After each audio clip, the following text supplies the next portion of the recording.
Assalamualaikum warahmatullahi wabarakatuh. Perkenalkan, nama saya Liana Baniatus Zahro.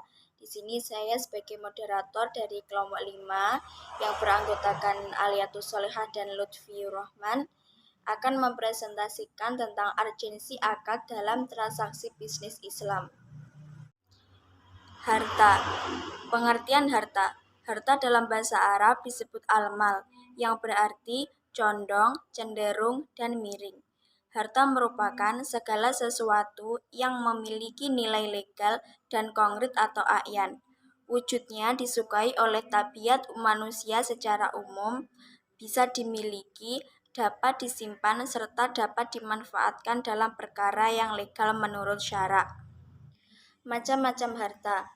Menurut para fuqaha, harta terdiri dari beberapa bagian. Tiap bagian memiliki ciri khusus dan hukumnya tersendiri.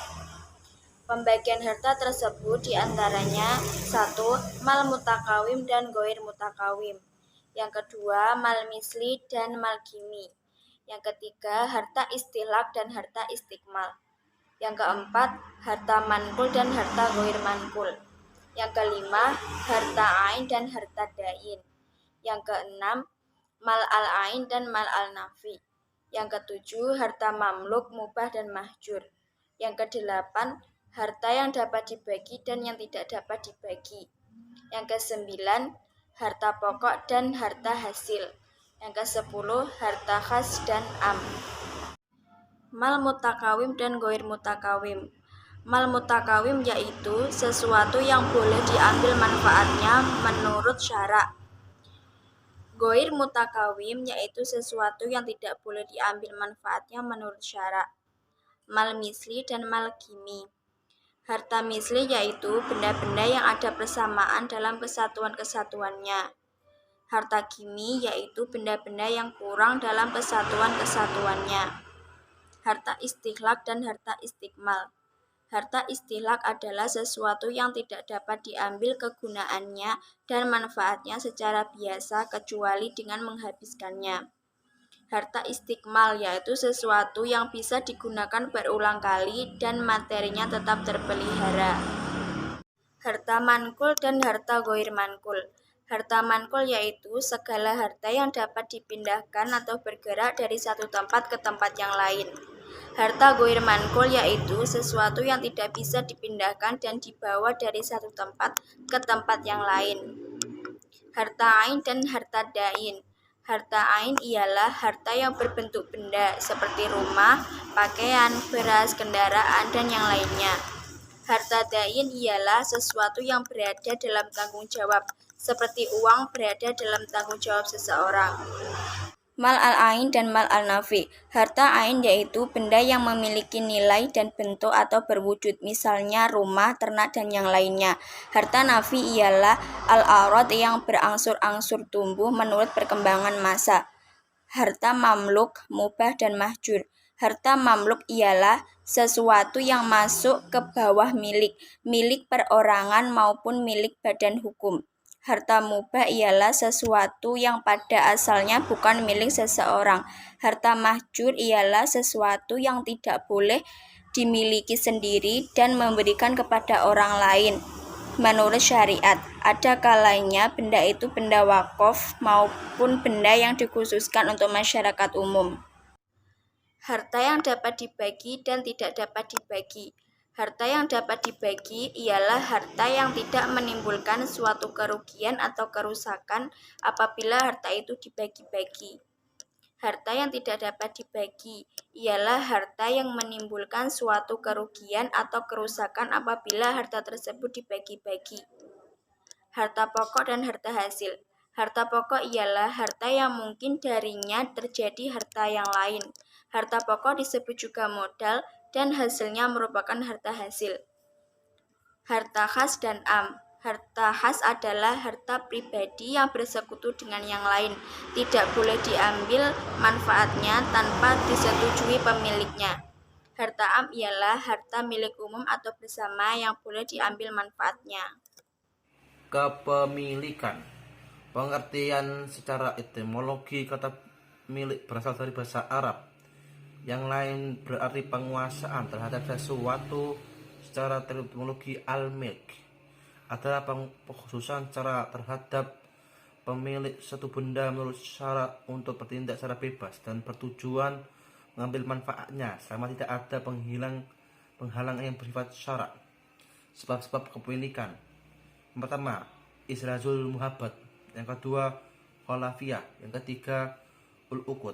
Yang keempat, Al-Tawalud Mimmaklub. Macam-macam kepemilikan. Yang pertama, kepemilikan individu atau pribadi. Yang kedua, kepemilikan umum dan publik. Yang ketiga, kepemilikan negara.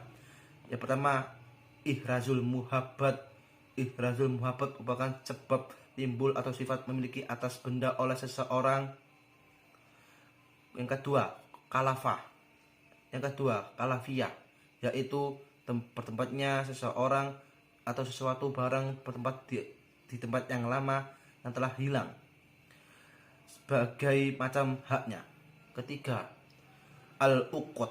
Al-Uqud atau akad merupakan sebab terjadi kepemilikan akan akad ini lazim disebut dengan transaksi pemindahan hak.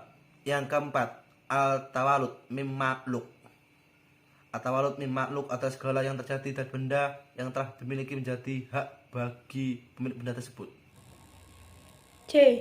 Pengertian akad atau perjanjian. Pengertian akad secara umum yang dinamakan akad merupakan kehendak yang dapat diungkapkan baik hanya dari salah satu pihak maupun kedua belah pihak yang saling sambut dalam mengungkapkan kehendak mereka.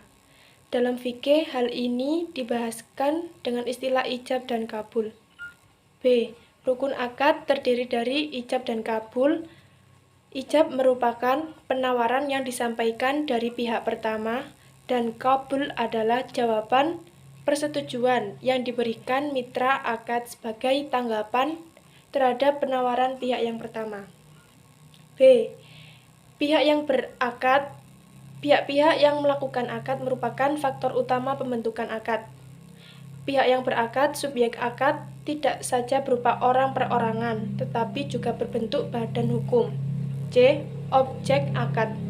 Objek akad tersebut dapat berbentuk harta benda seperti dalam jual beli atau berbentuk manfaat seperti dalam upah mengupah. D. Tujuan akad. Tujuan akad merupakan hal yang penting untuk mengetahui apakah suatu akad dipandang sah atau tidak. Tujuan ini berkaitan dengan motivasi atau niat seseorang dalam melaksanakan akad. C. Syarat akad. Syarat akad terdiri dari A. Tidak menyalahi hukum syariah yang disepakati adanya. B. Terjadinya perjanjian atas dasar saling ridho dan ada pilihan. Dalam hal ini, tidak boleh ada unsur paksaan dalam membuat perjanjian tersebut. C. Isi perjanjian harus jelas dan gamblang. D. Akibat hukum dari akad. Hukum akad yang dimaksud ialah terwujudnya tujuan akad yang menjadi kehendak bersama untuk diwujudkan oleh para pihak melalui perjanjian. Sedangkan akibat hukum tambahan ialah dengan timbulnya hak-hak dan kewajiban pada masing-masing pihak dalam jangka mendukung dan memperkuat akibat hukum pokok. E. Khiyar. Khiyar adalah hak pilih bagi salah satu atau kedua belah pihak yang melaksanakan kontrak untuk meneruskan atau tidak meneruskan kontrak dengan mekanisme tertentu. Jenis-jenis khiyar dalam hukum Islam yaitu khiyar majelis atau hak pilih di lokasi perjanjian, yakni hak pilih bagi kedua belah pihak yang berakad untuk membatalkan akad selama keduanya masih berada dalam satu majelis atau ruangan toko tersebut dan belum berpisah badan.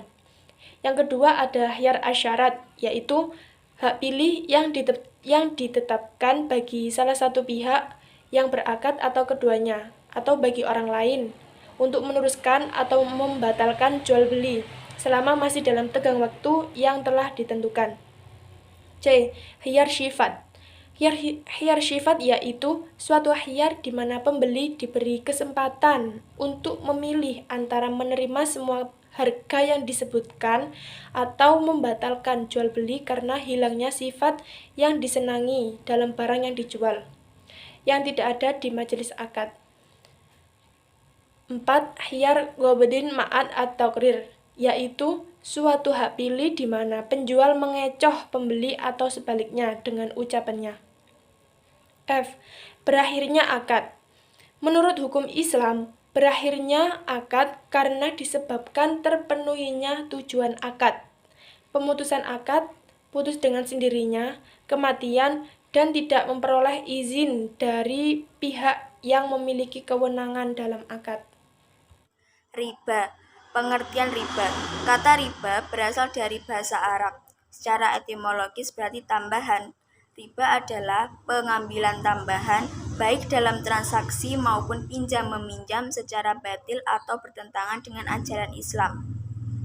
Hukum riba. Ulama fikih sepakat menyatakan bahwa muamalah dengan cara riba itu hukumnya haram. Macam-macam riba. Fuqaha dari kalangan Hanafiyah, Malikiyah, dan Hanabiyah membagi riba menjadi dua, yaitu riba nasi'ah, riba al-fadl. Kalangan mazhab Asy-Syafi'iyah menambahkan dua jenis di atas dengan riba al-yad.